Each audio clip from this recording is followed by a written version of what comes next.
welcome to Flatirons Online. I'm so glad that you're here with us today. My name is Bryce, and I'm the audio director here at Flatirons.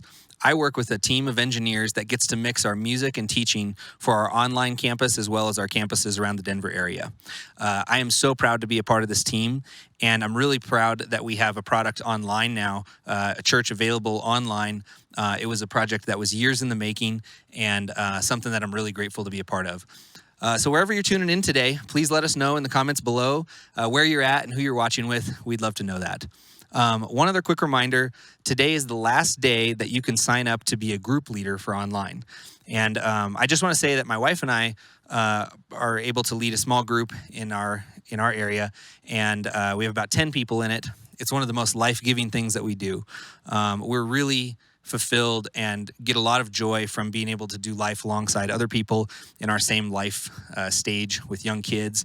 And it's really encouraging for us to know that we're not alone in this journey and that Jesus is with us in all of our lives. So I encourage you to sign up to be a group leader. It could be one of the greatest things you do this year. Thanks for joining us online, and we'll see you around. Thanks.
Welcome to Flatirons. We're glad you're with us online. Would you stand with us and sing? I'm singing your praises with all of creation, declaring the works of your hand.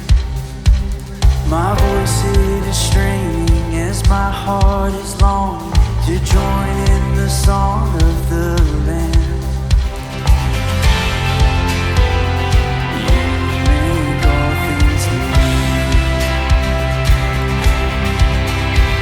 I'm running toward you, I'm walking beside you. Your presence is always with me. Though darkness surrounds me, your glory is shining. I was blind, but now I can see.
on, this is good news. Let's sing it together.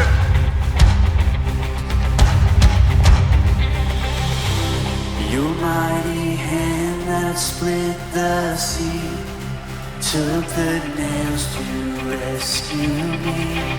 Your voice that called for the sun's first light on the cross gave love's victory shout. The stone was rolled and the curtain torn.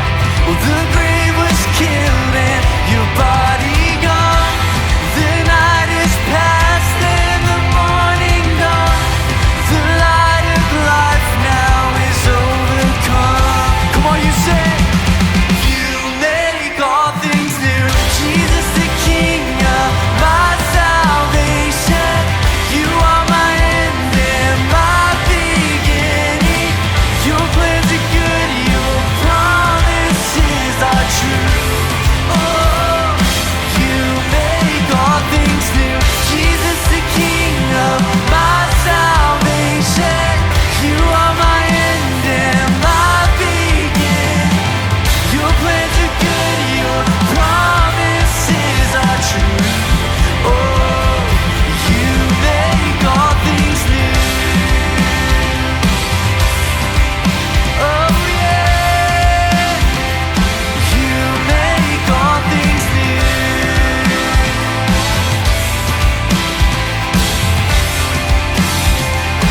You make all things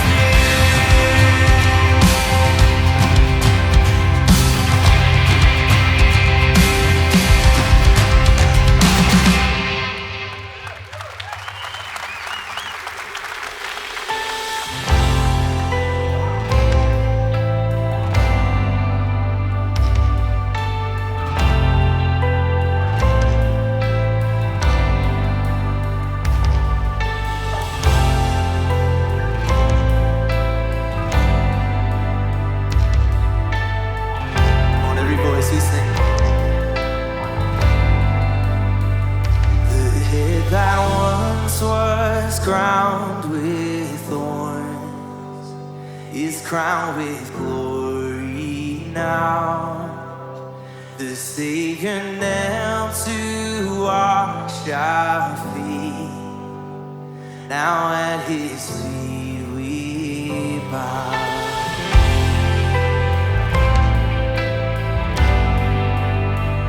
The one who wore our sin and shame, now robed in majesty. The radiance of perfect love now shines for all to see.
By your spirit I will rise from the ashes of defeat.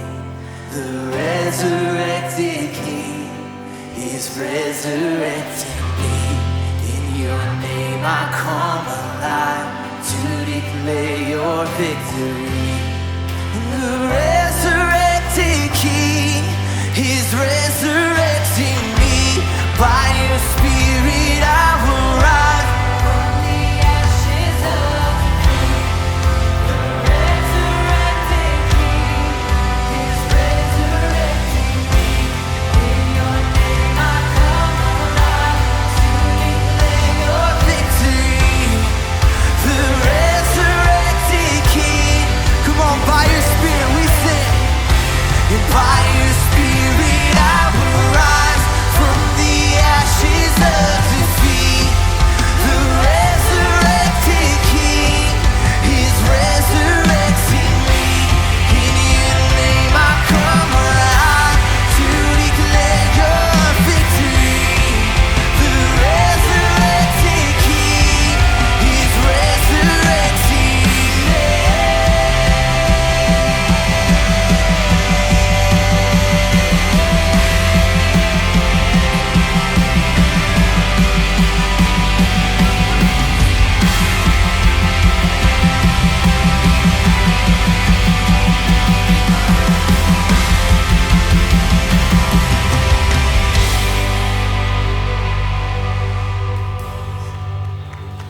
The tomb where soldiers washed in vain was borrowed for 3 days. His body there would not remain. Come on, 'cause our God has robbed the grave. Our God has robbed the grave. Come on, that's what we're celebrating this morning.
A shout of praise for our God, He's here.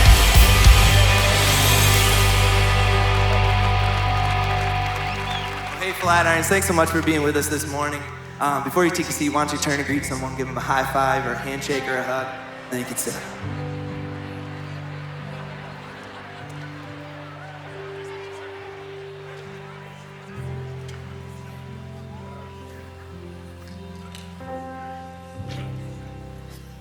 Good morning, Flatirons. Good to see you guys online. Welcome as well. Hey guys, am I the only one that was dumb and didn't know it was gonna snow today? No? If you're watching online, we got snow. I didn't know it was gonna snow. I really didn't. If you're watching in California, it does this all the time. It's insane. Like I had a sled dog team took me in here today. Grocery stores are closed. It's like the prices of the houses are dropping through the floor. So California, just be warned. I had no idea. I'm really mad at that groundhog though. Anybody else? I'm really mad at him. I'm not really a hunter. I'm more of a gatherer, like at King Supers, but I might be coming for him. So if you're from PETA, come see me afterwards. We can have a little chat. I'm glad you guys are here. I got a bunch of, I'm not supposed to tell jokes today. We're on a time crunch. Let's go. I got some stuff. So we've got Thrive. If you guys don't know about Thrive, Thrive's one of our partners here. Andy is here in the building right now. Andy leads Thrive. And Thrive was kind of birthed out of a Flatirons ethos. And it's an amazing program. Here's what it is. Thrive helps people who are either chronically unemployed or underemployed find meaningful and lasting work. And so they've been doing an amazing job. They have this big cowbell that they ring every time somebody gets a job in the building.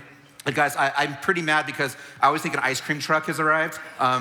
And they're doing it all the time because they really, when I say they're successful, I'm not lying. I know personal stories of people who have kept jobs for a couple of years that couldn't even find a job for like 2 decades. What Thrive is doing is they're giving you practical things, they're giving you spiritual things, they're giving you coaches to help you move through these things. So if that describes you, you're chronically unemployed, underemployed, somebody you love maybe, please check this link out. They have a workshop coming up here in Lafayette, February 24th through 27th.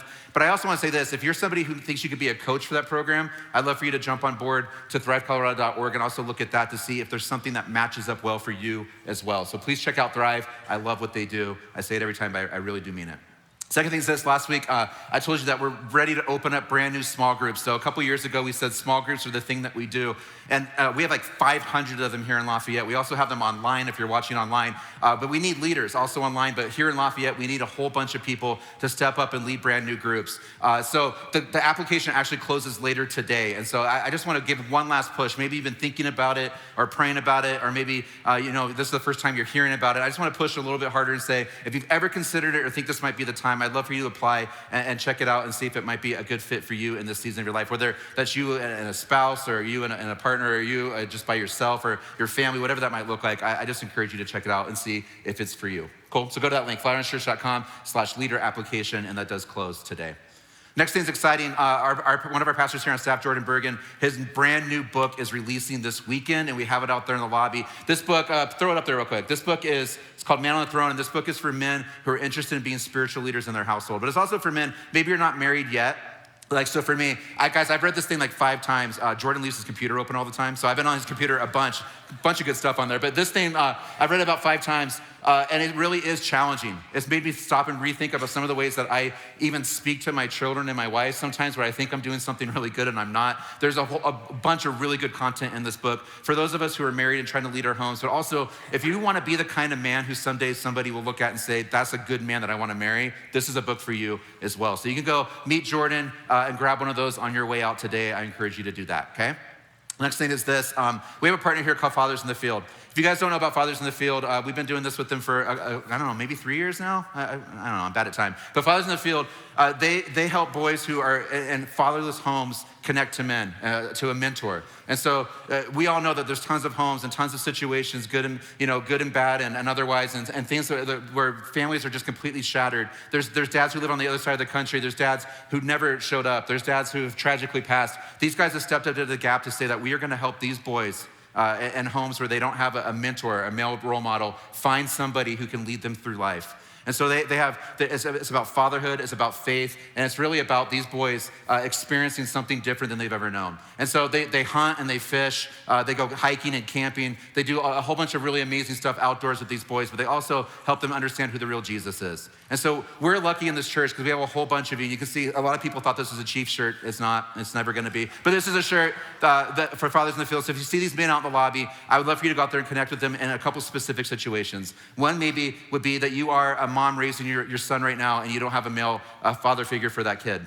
Or maybe you're a grandmother or an aunt or a foster parent. I don't know. There's all kinds of situations out there, and you need to find somebody who can help you. These men would love to meet you and help you get connected with their program. But the bigger one that I want to call today, and I want to challenge us a little bit, Jim does a really good job every single week of speaking to the hearts of men, and we're a church that unapologetically does that. Here's what I want to say. We need some of the men in our church to step up for this program. We actually have 3 boys waiting right now for a mentor father, and they would love to have like a really good bench, men that are ready for the next boys who come along. And so I just want to say, if you've ever considered it, or maybe you've never even heard of it, but you're like, that's me, I love to do outdoor activities, and I really love to be a mentor in a boy's life, I would just challenge you to also go connect with those men in the lobby today on your way out and see if that's not a good fit for you, okay?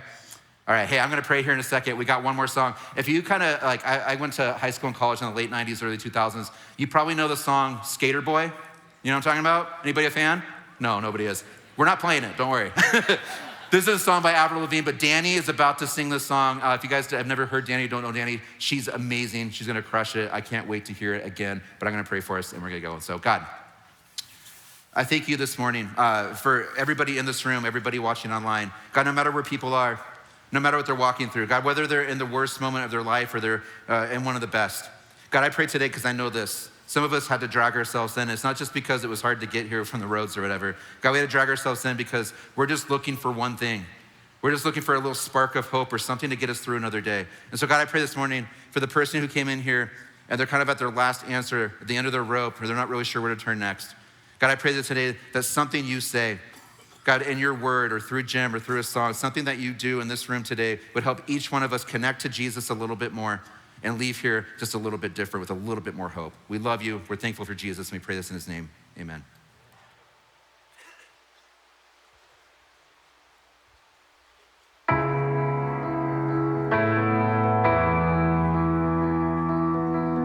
I've gotta keep the calm before the storm. I don't want less, I don't want more. Let's bar the windows and the door to keep me safe, to keep me warm. Yeah, my life is wild and I'm fighting for.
So good, good.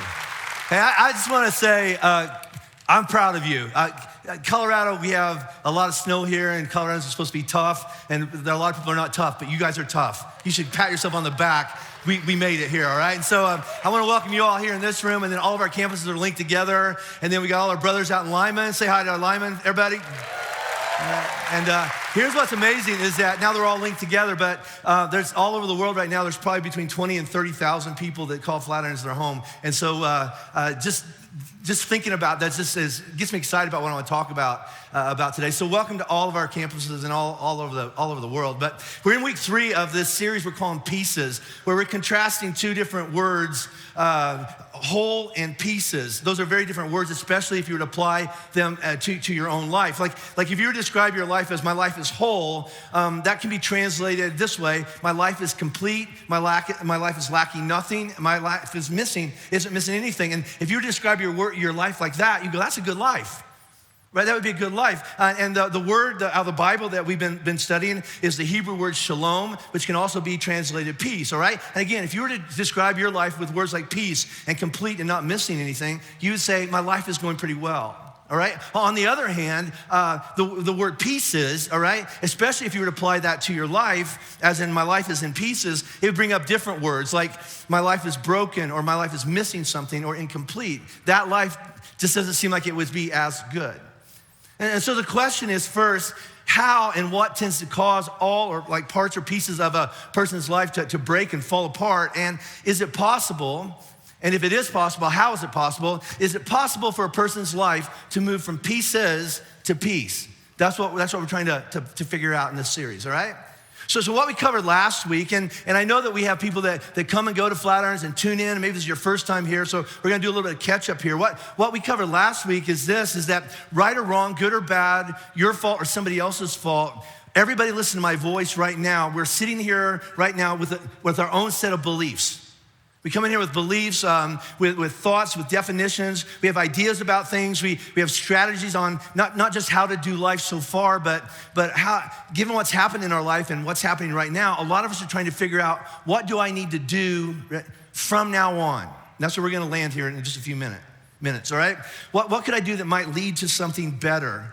Or is my life just kind of condemned to be more of the same? Could it be something better? So again, if you're new to Flatirons, here's what we do week after week in here is we call it 2 deals on the table, right? So what we do is we take a look at what we currently believe, what we want, what we feel, what we believe is true, what we're doing right now in our life. And we kind of put that on the table, and we lay that beside what Jesus says he wants, or he feels, or he says is true, or what he says he wants done. And then this is what we do our whole life. We'll look at the two, and then we will pick up the deal that we believe has the best shot at getting us to a better life, right? Now, this is really, really important, okay? See, what we actually do reveals what we actually believe. I don't care what you tell me. I don't care how many Bible verses you read. I don't care how many church services or prayers you pray, okay? When you get up out of rooms like this, what you go do actually reveals what you believe. So that's what we're gonna do today. We're gonna look at these 2 deals on the table. So we've been looking at a question that was asked of Jesus. A man stopped him on the street and said, hey, Jesus, what's the greatest commandment to come from God that would lead to me or us, right, experiencing the best life possible? What did God say would lead to the best life possible? And Jesus doesn't miss a beat. He quotes probably one of the most famous verses in the Old Testament, and then he brings it into the New Testament. It's a commandment that came from God to a guy named Moses, to the people, and it was true back then, and it's still true today. It's very, very famous. If you have any, if you came from a Jewish heritage, or you have friends from the Jewish heritage, you know what I'm talking about. It's called the Shema. It's the most famous prayer. Every Jewish person prays it in the morning, and they go to bed. They pray this at the same time. What's the most important thing, Jesus? And this is what Jesus said. He says the most important one, answered Jesus, is this: Hear, O Israel, Shema Israel, all right? The Lord our God, the Lord is one. Now here's the commandment.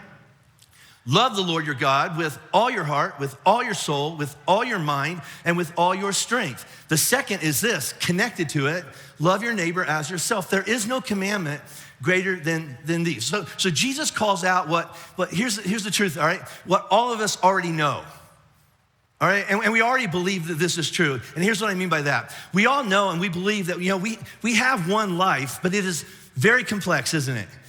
We have one life, but it has a lot of many moving parts and pieces. And the key to experiencing, all right, and achieving the best life possible is when all the different many parts of our lives are connected, right? And the metaphor I've used the last several weeks is like a rock wall I built this summer. When everything's connected and touching and supporting one another, when everything's trying to do the same thing and go in the same direction, all right, interacting and supporting one another, all those parts lead to something whole. All right? And what Jesus would say is that all these parts and pieces of our lives fall under one of four, categories or quadrants of our life. And we talked about this last week. It's in this greatest commandment, but our life can be summed up in four different parts. First of all, we have our heart. Love the Lord your God with all your heart. And kind of the word that I described it is your heart's your wanter. All right? It's like the master control. Your heart runs the show. Our hearts are in charge of determining, and this is a really important phrase, we can come back to it, what could be. What could be for me, what could be for us. And hopefully what could be is a good whole life.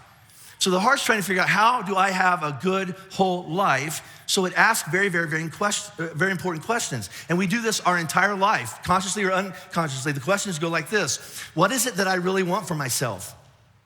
What do I want out of life, all right? I want to be what? I want to have what? I want to know that I am and what? And so we're asking those questions our entire life. And so to answer those questions, we get advice from people or parts.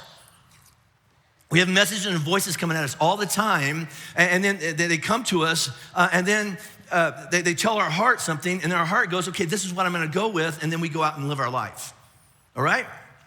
So who are those voices that are giving our hearts all these advice? So the first one is this: our soul. Love the Lord your God with all your soul. And this is what we talked about last week. Our soul's kind of our feeler. We're gonna talk about that all day today. Our soul advises the heart as to what will feel best, all right? So the feeler's going, you should do more of that because it feels good, and don't ever do that again because it hurts, all right? And then another message to our hearts is this: is our mind, our thinker. Our mind advises the heart as to what's actually true. That's true, that's a life. You can trust that. I wouldn't get near that. And then our strength, all right, that fourth quadrant of our life, takes commandments from the heart and says, okay, let's just get out of bed and go get stuff done. All right, so those are the four parts of your life. Now, here's what I called out last week, and it might have ruffled your feathers, but I still believe it. Whether you believe in God or not, that just makes sense. I mean, you think about it, right? Meaning this: whatever level you can get to from a purely basic psychology, biology, sociology, whatever that perspective is, you look at it and go, that's just true. If all the parts of my life are working in harmony and in agreement with one another and all trying to go in the same direction, that would be better than the alternative, a broken life, right? But what Jesus throws in here, because they ask him how to get to the best life, he says the best life possible, the abundant life, the full, whole, complete life. In his very first talk ever, it's my favorite talk he ever gave in the Bible. It's called the Sermon on the Mount. Jesus described this life as the blessed life. And the Greek word is the makarios kind of life. It's the kind of life where you choose, and this is a really important word, where you choose to live every day of your life with God in God's kingdom. When God said, let there be you, this is what he was thinking about. I like to live life with you. It's the life you're created to live. And the way that you experience the best kind of life is when all the quadrants of your life, according to Jesus, your heart wanter, your soul feeler, your mind thinker, and your strength doer, they make a choice. I want to make what God says that he wants and what he feels and what he says is true and what's done. That's going to be my primary voice in my life. That's going to be the biggest influence in my life, which is what the command's all about. When the command references love God, that's what God's talking about. Love God with all the parts of your life: heart, soul, mind, strength. So Jesus says the best advisor that leads to the best possible life is a choice you have to make. Jesus calls it the most important commandment, but I just want to be really, really clear. God can give you all the commandments, a Bible full of commandments. He won't make you do anything. You have to choose whether you're gonna align with that or not. So here's the greatest commandment in gym language. I choose, because it's my choice, nobody can make me do this. I choose to love God. Well, what's that mean? How do you love God?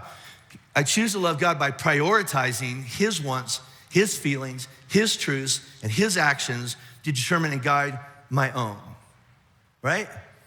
If I just let God be the biggest influence on all the parts of my life that are speaking to my heart, Jesus says that leads to the best possible life. The problem comes is that when any one of those advisory parts of your life gets broken, that's what we're talking about today, or disconnected from the others and begins to advise the heart to want or believe or to feel or to do things that are very different than what God says is right or helpful or even true. So here's what I want to do. I want to look at how that happens and how it messes up, even not just messes up our lives, shatters our lives sometimes into pieces. Today I want to look at the part of our life that Jesus referred to as your soul. And a lot of us have a lot of different definitions of soul, so really lean into this, okay? Love the Lord your God with all your heart was last week. Love the Lord your God with all of your soul is this week. And the Hebrew word, the Hebrew phrase for all your soul is uvkal nafsika. Pretty impressive, all right? The Hebrew word that we translate soul is actually the Hebrew word nefesh. Everybody say nefesh. See, you speak Hebrew now. Don't you just feel spiritual? All right. But here's the weird thing about it. If you were to look up the word nefesh in a Hebrew dictionary, the definition would be throat. Love the Lord your God with all your throat, which sounds weird in English, right? But if you remember, if you go back a couple thousand years to Hebrew and Greek and things like that, all of their words had pictures and stories and images that whenever you said that word, a whole idea came to mind. So think about this, all right? Love the Lord your God with all your throat. What goes in and out of your throat keeps you alive. Air, food, water. You're not gonna live very long without air, food, or water. So nefesh, really, when the Hebrews heard the word nefesh, they thought life. Love the Lord God with all your life, all right? So nefesh refers to and I made this word up, my human beingness. That's philosophy right there, folks. That's right, all right? My human beingness, my personhood, my longings, my passions, all right? It's not just the spiritual part of me. The word for spirit's a different word than soul, all right? It's not just this mystical part inside of me that kind of animates me. It's not like the ghost in the machine that makes me move or something like that. I heard one teacher say it like this: you don't have a nefesh. You don't have a soul. You are one. Does that put it in a little bit of a different light? You are one. It's your personhood. It's your uniqueness. It's you. It's your being. It's your value. It's your identity. And your nefesh, your soul, is trying to advise your heart all day long. This is what the soul is trying to tell my heart. Jim, this is who you are. And this is what you're worth. And this is how and where you do and don't fit in the world and with other nefeshes around you. All the time, I'm trying to figure out those big questions in my life. Who am I? What am I worth? And where do I fit with you and in the world? And then based on that perception and how I answer those questions, all right, how I feel is the response to that. My emotions come out of how I answer those questions. My ability to love, to interact with other people, to connect with other souls, to the hopes and dreams and wishes for my life, the things that I long for are all emotions that flow out of this identity. Like, how do you perceive yourself? How do you perceive your position in the world? How do you perceive your value to yourself, to others, and to God? Because out of how you answer that, here comes all your emotions. Does that make sense? So here's a simple way to kind of explain that, or a simpler way. So this is all a lot of head knowledge, and then we're gonna get into this is what it looks like in real life. So stay tuned, okay? So if you come to Flatirons very long, you're gonna hear Ben or I or some teacher up here, we make a lot of references. We go on these retreats, all right? Men's retreats, women's retreats, all that kind of stuff. And then the other thing that we do around here a lot is that we all try to get in a group. All right, and here's why groups are so important, all right? We learn in rows. That's what's going on right now, wherever you are listening to my voice right now. We learn a lot of information in rows, but we have to get in a circle of people and go, what do I do with that? How do I make sense out of that? How do I apply that to my life? Does anybody else struggle with that? So we learn in rows, but we grow in circles. But if you'll spend any time going to one of those retreats or spend some time in circles, we have this discipline around here that we call soul work. We work on our souls because they get all screwed up and they need some work. So we're trying to do our work. And as part of our soul work, here's what we've learned over the last several years is that we can take all of our emotions and basically they all kind of fit into 6 main categories. Now, one of those categories, you might have a lot of emotion or a little emotion, but it's still under that category, all right? So they all fit within the six categories, all right? So There you go. So when you feel something, all right, when you feel an emotion, it's linked to how you answer those questions. Think about this, all right? So like when you get sad, your nefesh, your soul, feels that it's lost something or grieved something. I want you to think about a time when you've been sad. It might have been somebody died. It might have been a dream died. It might have been something that you hoped for isn't gonna happen anymore and you're sad about it. It makes sense. Or when you're angry means your nefesh feels like they want something, but it can't have it, right? You look at it going, I want that to happen. I want her in my life. I want him. I want this, right? And you can't have it, and you get angry. Or when you get scared, your nefesh feels threatened. It's trying to perceive the world and going, I don't know what's happening, but it feels like something in the world's gonna hurt me, and it scares me. Or happy, your soul feels peaceful and content. It's a sense of well-being. Or you're excited. Your nefesh feels hopeful. Something good's about to come my way, and I'm really excited about it. And here's the other one, tender. This is the sixth emotion.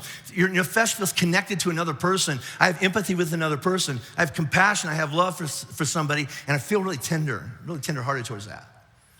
Now hang on to those, all right? We'll come back to them. So something happens in your life, and then you try to read it, and it brings up an emotional response.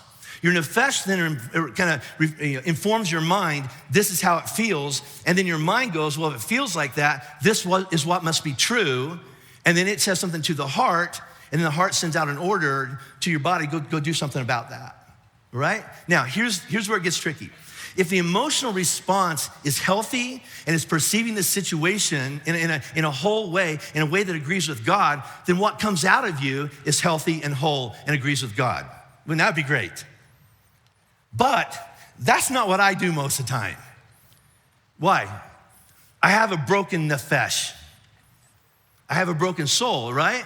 And I'm not reading the situation right. So if we read the situation wrong, maybe the emotional response that comes out of us is like way over the top, like way too much. It like overreacts. Why? Sometimes if something will happen, I'll go, I have to feel more than I do. I feel way too much. I want to feel more of that, whatever that is. And in order to feel more than I currently do, I'll do whatever I have to do, and I'll get addicted. For those of us who struggle with addiction, I need that. Now I need a little bit more of that. Now I need a little bit more of that, and a little bit more of that. Now it owns me. Right? Or codependency. I met someone, I want to be with them. I want to be more with them. I want to watch them. I want to stalk them, whatever that is, right? And it's like, I'm codependent on them. I need more, because my soul's broken. So I might over-respond. Or how about this, the other way of this? Something happens in your life and you go, I don't ever want to feel that ever again. Ever had that happen? And so you shut down. You're real stoic. What's wrong? Nothing. How are you? Fine. Right? You're cold, you're guarded, you're emotionless. And here's the other thing, and sometimes that can lead to addiction. On the first one, you get addicted because you just want to feel it all the time. And this one, you get addicted because you don't want to feel anything, right? To quote the great philosopher Pink Floyd, I just want to be comfortably numb, right? It's how we live our lives. And that's hard enough. Here's the other thing that really tends to screw up our lives. Something happens in your life, and it makes sense to respond in a certain way when something happened years ago or even decades ago, all right? It makes sense. Here's the tricky part. When something happens now, and your soul perceives that what's happening now is similar to what happened earlier, it kind of looks at it and goes, this kind of feels the same as that. And it can bring up a bunch of stuff, right? And here's the thing I found is that different things can trigger now what happened back then. Like I've been triggered by a word. I've heard somebody say something. People look a certain way. I've been in a certain circumstance and it feels like that one. I've been triggered by smells, songs. I've been triggered by wallpaper. I walked into a room going, same wallpaper, run, all right? And it's like, it just brings back a whole bunch of stuff. So here's the thing is, all right? It's triggers consciously or unconsciously. Let me say it this way. Memories can trigger way more response now than now deserves. You ever had that happen? I have, for a lot of different reasons. Like you look back, maybe because back then when something happened to you, when someone made you feel like that, you were a little kid, you couldn't do anything about it. By golly, you can now. And nobody's gonna do that to me, and so you just explode all over them. Or how about this? This feels the same as back then, and I don't know what to do, so I'm gonna do exactly the same thing I did back then, because it's all I know. It's muscle memory, right? And it kept me alive back then, maybe it'll keep me alive now. I'm just gonna do more of that, which is why a lot of us are trapped in really codependent, unhealthy, abusive relationships. That's all we know. right? So you could explode or you could shut down. Now, here's why Jesus is saying this is so important.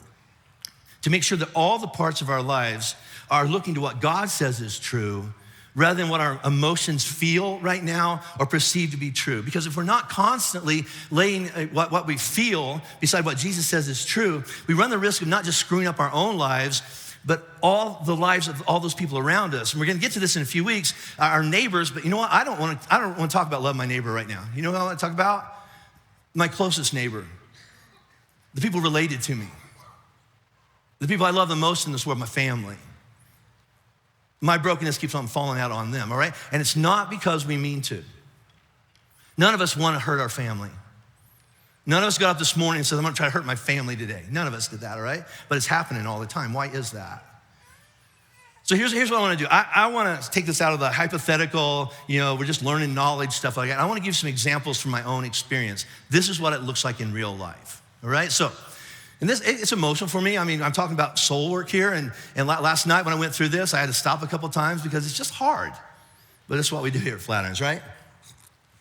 Cry a lot.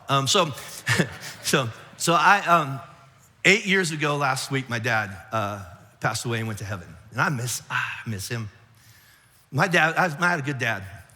My dad taught me a lot of great things. He taught me about Jesus. He baptized me when I was 8 years old. He taught me about art. He taught me about beauty.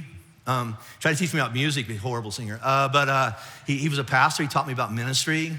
I learned to roller skate in the church basement. I spent a lot of time at church. He taught me about the outdoors. He loved working on the outdoors, and I did too. The whole time I was living at my mom and dad's house, I don't remember my dad ever missing one of my football games or track meet. He was always there no matter what. He was at all my band concerts, all my plays, all that, all right? He was a good dad. He was a horrible disciplinarian, though.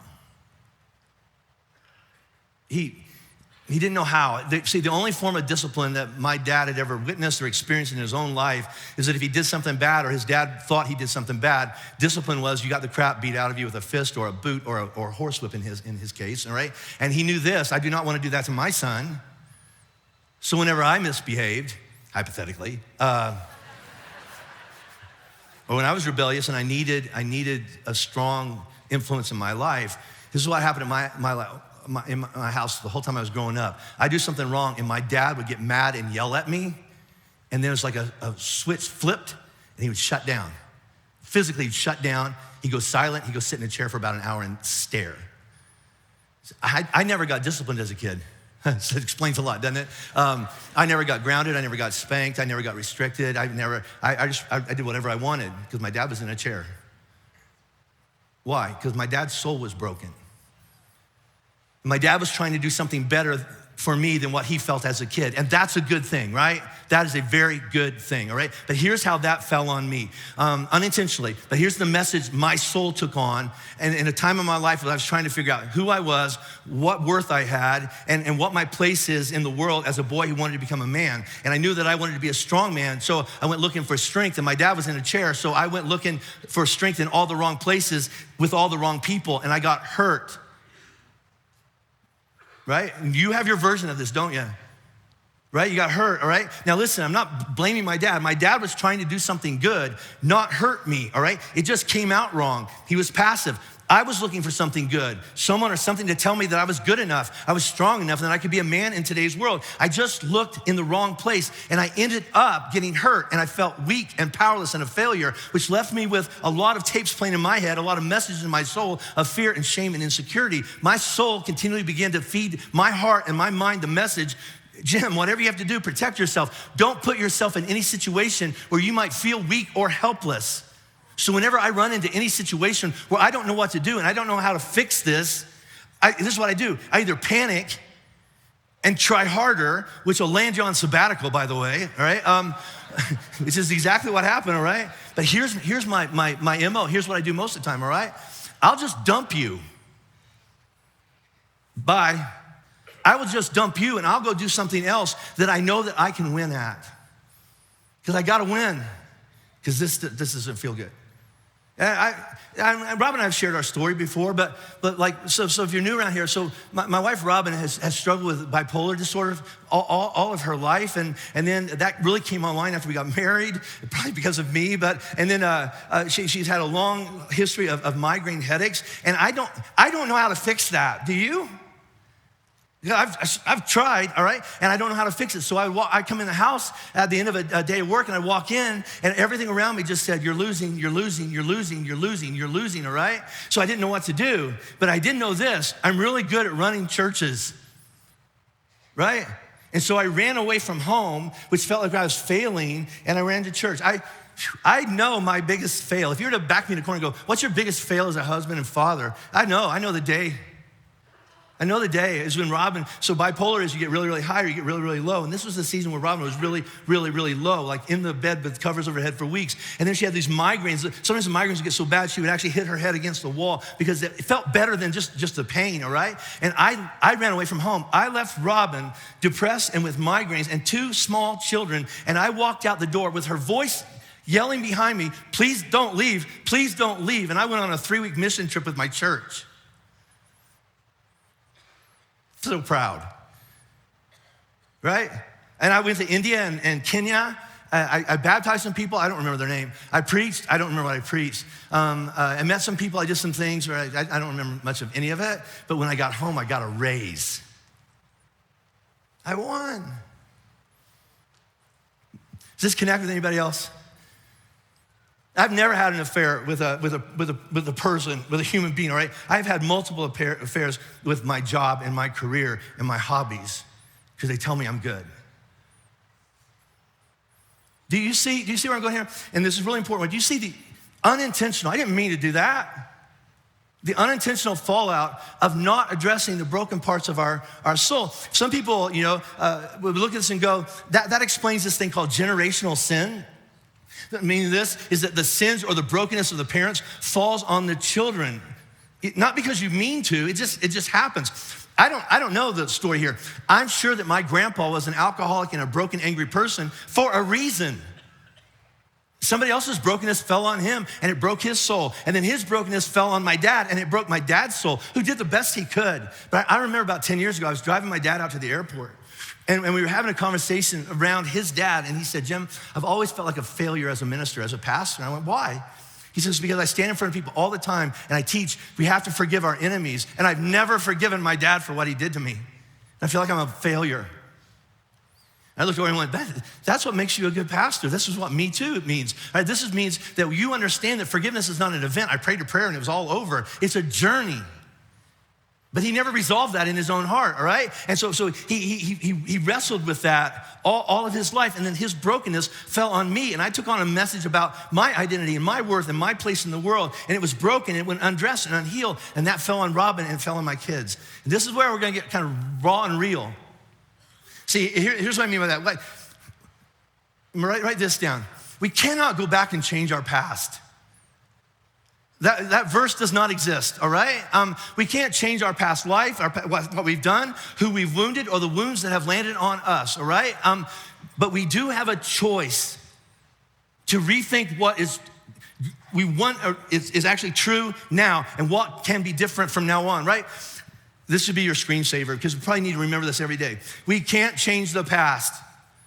All we have is from now on. That's all we have. From this point on. And that sounds good, but it's scary as any heck, right? I mean, it's really, really scary because I don't want to look at the broken parts of my life, especially when I might have to admit my brokenness fell on some people that I love a lot and it broke them, and I have some responsibility for that. But I also have a lot of responsibility about the from now on to make the future better. So how do you do that? You got to look at your brokenness and how it's affected the people in your life. So I have a saying around here I use a lot. Leaders go first, right? So I'll go first. So I'm going to bring my son Jordan up here. And we're going to talk about how generational brokenness has landed on him. So will you welcome, this is my son Jordan. Will you welcome him? Hey. Published author. So impressive. Anyway, so Jordan's on staff here at Flatirons, and Jordan, you lead not just men's soul work here at Flatirons, but you're leading men all over the country over the last several years. So, but it all started with you kind of saying, I got to look at some stuff, and you stepping out to go find out what was going on in your own soul, right? And so here's what I want you to talk about those first steps. What was going on? What were you wrestling with? What was the message you took on, right or wrong, and how was it kind of falling out on Leah and the kids? Yeah, kind of what I figured out about myself was that I began, well, just from growing up and from with mom and with you and everything going on, like you guys would always say you love me. You're very good about verbally showing love for me, but I never actually believed it. So I grew up with this idea that, yeah, people may say they love me, but actions speak louder than words. So I didn't actually believe you meant it. So I just developed this belief that I was unworthy of love. And then that no matter what I did to try to fix you guys or anything, I was unable to. So I started to believe that I was incapable of loving at the same time. So growing up, I would try to find affirmation and love from others in various ways. And after those ultimately failed over and over, I just kind of retreated back into myself, shut down all my emotions, shut down all my vulnerability, just to protect myself from this perceived rejection I was feeling over and over again. And obviously that hit my marriage really hard. It's hard to be married to somebody if you're not even willing to talk about anything going on. Write that down. So I mean, a few years into my marriage, I'm just this emotionless kind of just robot in the house, not connecting with my wife at all, not connecting with her emotions because I didn't even understand what emotions were. So yeah, it made it feel really hard. So the message was, I'm not worth loving, and I can't make anybody love me, and even if they tell me they love me, it's probably not true. Yeah. All right, so you went to work. Something triggered you to say, I want to go find a better truth or a better message, and you started work on that. So what message now is running your life, and how's that affecting your life? I mean, it took a lot of work, but I mean, where I've gotten to and dealing with worthiness and feeling worthy of love, I mean, that is a constant struggle in my life.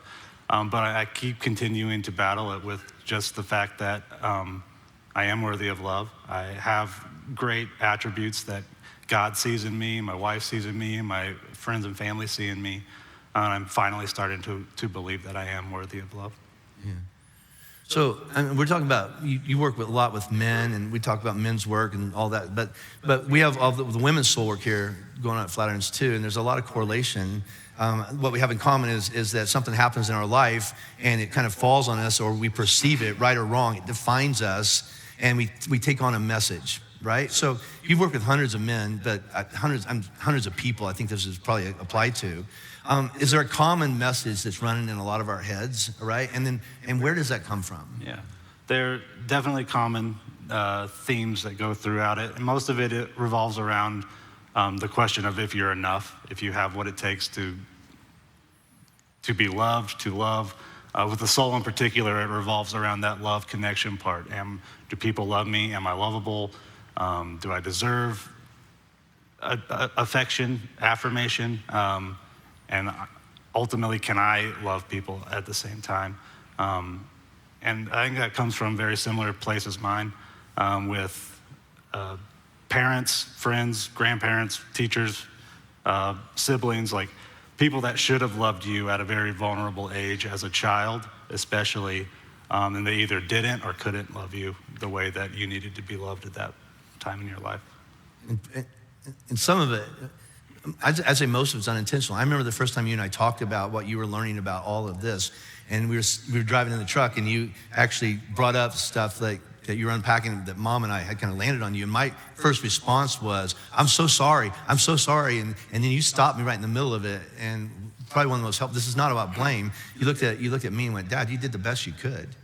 You kind of let me off the map. You weren't blaming me, but unintentionally, I sent out a message and you took it on, right? And so where would we start? Because I think a lot of us are probably listening to this conversation right now going, yeah, I feel like that all the time. where would a person actually start to identify what untrue messages kind of running my life and keeping me from this better life? And then what could they start doing maybe to take on a better message that would agree with God? Like, tell us your path, or tell us maybe some ideas. Yeah, with me, it started with I had to get a different perspective on my life. I was very in my own head all the time, not believing that I was lovable, not believing that people love me or believing what they say. So I had to kind of step out of my situation and get a different perspective. I did that through a Crucible weekend, but there's plenty of ways to do that, and really, it's really hard to do it on your own. So you have to find that group of people or a counselor or a weekend like that that you trust, which was extremely hard for me because my whole thing was I just didn't believe the good things people said about me. It took more than hearing a new message. I had to really experience a new message, which looked a lot like loving myself and figuring out new ways to see myself, finding that broken part of my soul that was still this little boy who was alone and scared and isolated as a kid, and seeing him for who he was back then and loving him, accepting him, because he's still in there trying to find affirmation, and giving him that, giving myself that ultimately was how I experienced, and doing that from looking at myself from a different perspective, mainly the perspective of God, is what really helped me get there. Yeah, and one of the things you said last night is it's ongoing. It's a journey, right? It's not like I faced it, now I have a new truth, and I don't ever have to deal with that again. It keeps coming back, right? Oh, constantly. Yeah. And what I love too is that you're taking what God's been teaching you and you're using it to help other people. So Jordan has a book out, and I'm going to be his dad right now and go, it's awesome, and it's a great Valentine's present too because the clock's ticking. Anyway, but this book is it deals with a lot of you work with like 15 guys for 2 years, young 20-somethings who either were just married or want to get married someday. And a lot of us as men, we bring a lot of that broken soul into our marriages, and it falls on people. And so you're not just trying to fix yourself, you're trying to help us, right? Yeah. I wrote the foreword for this. I mentioned it when I came back from sabbatical. I read this book, and he became my pastor, not just my son. I highly recommend it. It's out in the lobbies, and it's online for all you people around the world listening right now. But so you had an untrue statement run in your life. So we always end these retreats with a positive one. So what's the I am statement about you? I am worthy of love, and I'm a good husband and father. I agree. Give it up for Jordo. Thanks, buddy. Yeah. Here's how I want to end this, okay? The heart is asking, get your phones ready because you're going to take a picture. Go ahead and get them right now. All right. Your heart's asking those questions all the time to determine what do I need to do to have a good, whole, full life. Here are the questions, all right? And we do this unconsciously most of the time, but it's a tape running in our head all the time. What do I really want for myself? What do I want to be? What do I really want to have? And what do I really want to know is true about me? Now, I want you to look at that. And maybe if you take a picture of it, you'll remember it all week long, all right? So here's what I want to do. I want you to look at it, stare at it, whatever that is, or when one of them jumps out at you, something like that, which one of those brings up emotion for you? All right? And we're just going to park here for a minute, all right? As you look through that, how about sad? Does anybody feel sad when they look at that? Because it's like you're looking at that going, I can't have it. It's loss and it's grieving. Sadness is a natural response to loss. Something happened, good or bad or whatever, and you don't have it anymore. But let me ask you this. Is sadness now defining your life? Is that what you want? Or angry? You read some of these questions right here and you get angry. Yeah, I know what I want and I want to have, and I know what's true, right? But nobody will let me have it, and you're angry, right?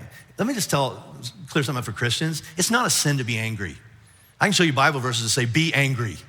Don't sin when you get angry, but it's okay to be angry. There's stuff in the world that you ought to be angry about. But sometimes when our soul gets broken, anger kind of goes over and it becomes bitterness and hatred in it, and it owns us. Is that happening here with you? Scared? Right? Your soul is threatened. You look at something going, that just scares me to even think about that. Let me say this. Fear gets a bad rap. Fear is a good thing sometimes, all right? So is guilt. We always say guilt's horrible. I don't know, all right? Because both fear and guilt alert you that something bad might happen and it hurt you, so you might need to change something, all right? But fear and guilt are only meant to get our attention so that something can change. They aren't meant to be carried around. Here's the best example I have. Pain. Pain is a good thing, all right? And here's what I mean. If you don't feel pain, all right, I put my hand on the stove and it hurts so that I'll take my hand off the stove, all right? Pain and shame and guilt, we're meant to get our attention so something can change. We're not meant to carry it around. Are you carrying it around? Happy, your soul is happy. You look at that and go, I'm really, really happy about my life, all right? Everybody wants to be happy. That's awesome. Here's my question about happiness. What is it, what are the things that you are telling yourself that you have to have or be or do in order to be happy? And some of you already have them. Are you happy?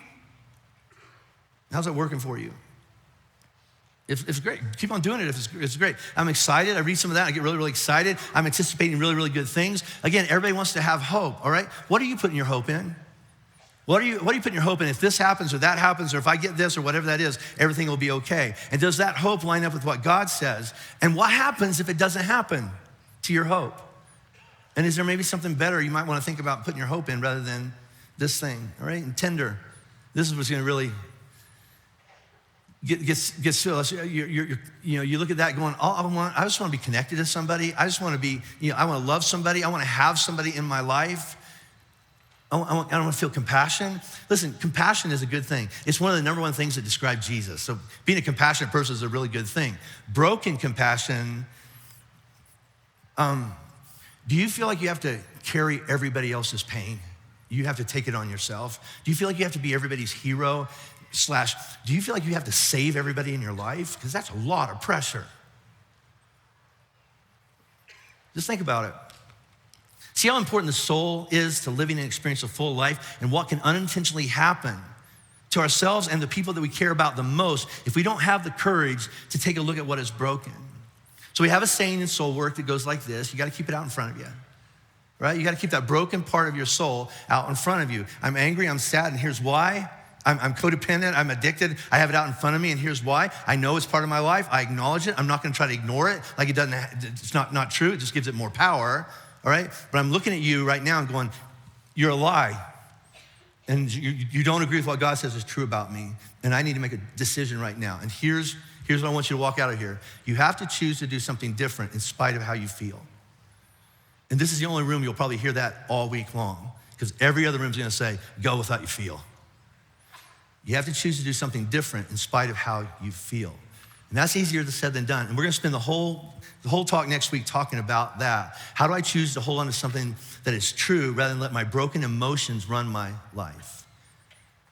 So I'm gonna close the service different than I think we ever have before. I was standing up here last night and I got an idea. And I said, I'm gonna do something we've never done. And all the tech people like, buckle up, we don't know what he's doing, all right? So first of all, here's what I want you to think about. So a broken heart, we look at it and go, a broken heart's bad. No, not necessarily. Because sometimes pain gets your attention. And sometimes God has to allow our hearts to get broken before we pay attention to what's really, really going on. As a matter of fact, in the Bible, a broken heart is the one thing that God will never deny. He'll never reject a broken heart. Sadness is well, it's sad. I mean, it's like I'm grieving, all right? But what do you do with sadness? Some of us don't know what to do with our sadness. Jesus says, bring me all your sadness. In his very first talk ever, he says, blessed, Makarios, you can still have a good life, even if you mourn. Why? Bring it to me in my kingdom, and I'll get you through the funeral of whatever has died in your life. Bring him your pain. So here's the last one, though.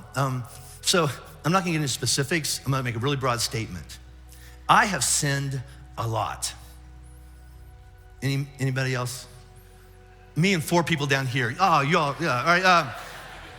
Here's what I know about my sin. I put my faith in Jesus Christ and what he did on the cross and that he rose from the dead, and I am forgiven.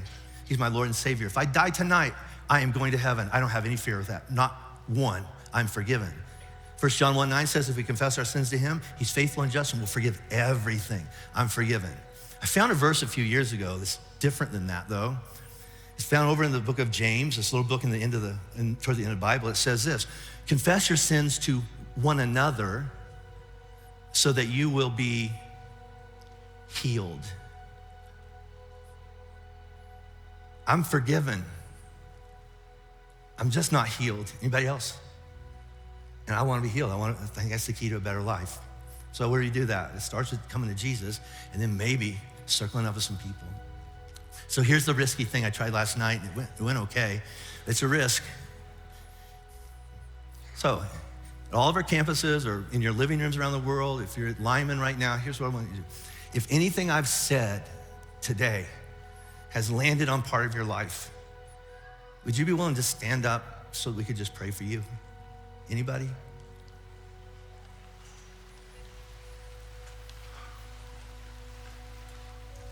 Wasn't that scary? But what if I'm the only one? This is what we all thought. Look around the room, whatever room you're in. It's a painful world, isn't it? And it breaks us. So we're gonna bring that to the only person that might be able to fix or heal or bring it back together, okay? So let's just do that, and then we'll sing a song and we'll go home. So God, we are a mess,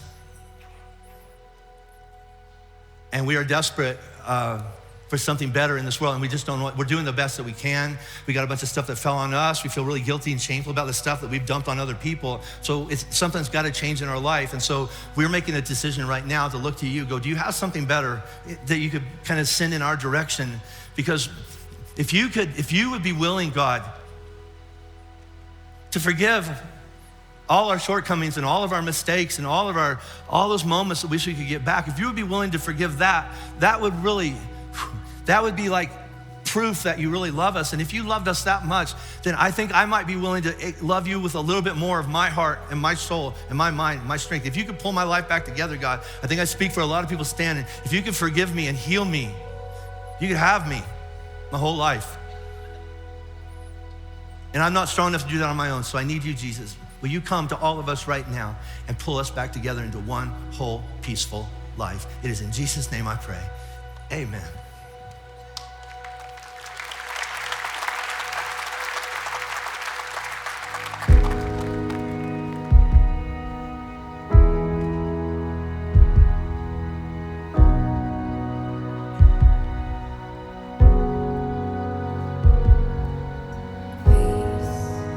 Bring it all to peace. Storm surrounding me, let it break.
with us. Don't forget Jordan's out in the hall selling books, so if you want to go chat with him, he's out there. If you need prayer for anything at all, we have a great prayer team that meets up here. Other than that, buckets in the back. We love you guys. Have a great week.